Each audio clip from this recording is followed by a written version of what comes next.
Hello there guys, I'm just working a bit on collecting some birch bark, and it's of course quite a work when you're not harvesting from the live trees, but I think I'm gonna make a fire and sit and have something to eat and just chill out a bit.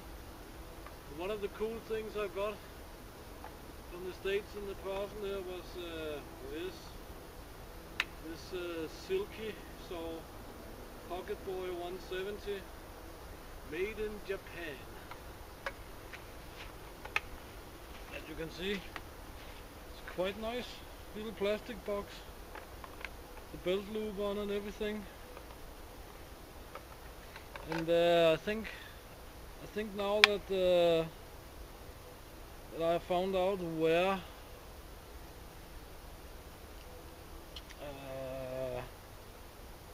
Sock have gotten the idea for their design.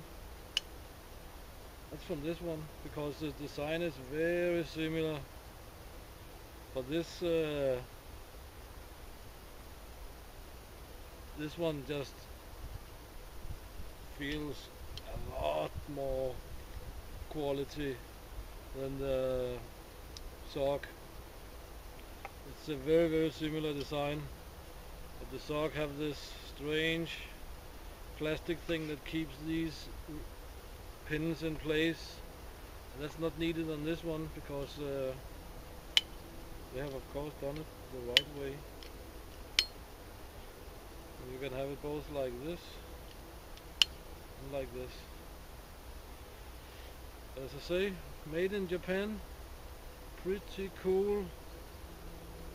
The teeth here, they feel literally razor sharp. So I'm gonna test this one out. See, no problems with just lock it or close it, and it doesn't hang up like the Sock. Sock is a little bit bigger than this, but doesn't really matter. This is a hell of a cool saw. Drain hole in the bottom here. It will sit quite nicely on a belt, I'm sure. So yeah, I'm just gonna cut some wood fast. Well, this little devil here, it races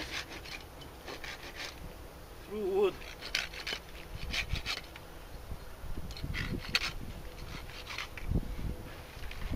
Being a Japanese blade, like the Fiskars. Anyway, the older generation, I don't know the new ones, but I guess they are the same.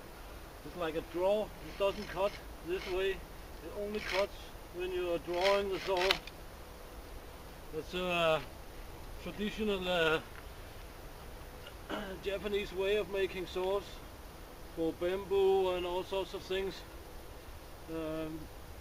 You find this old traditional Japanese saws with the big blades, very thin, even thinner and more flexible like this, and with a bamboo handle that you draw, and you can make very fine cuts.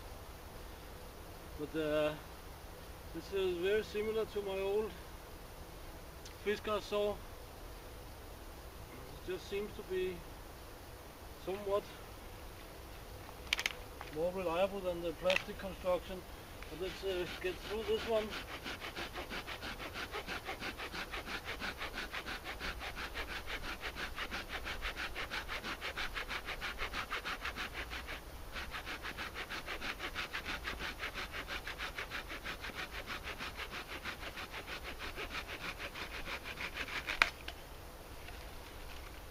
It's quite good for such a small blade.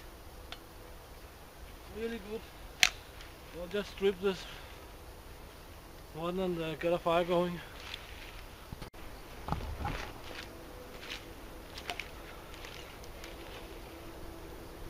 This is of course very useful, because I have to do some stealth camping here, having almost a permanent residence over there. I don't know these people, but then I can deal in the tree without using an hex.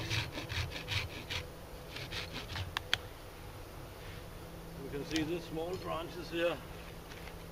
It goes through them like nothing. It's really a quality blade.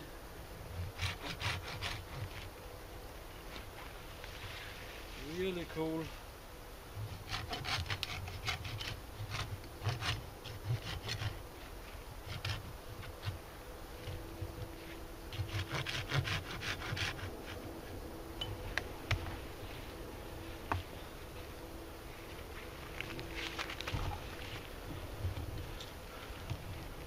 Whoa. Should be able to see here. You can see it's a really quality made blade.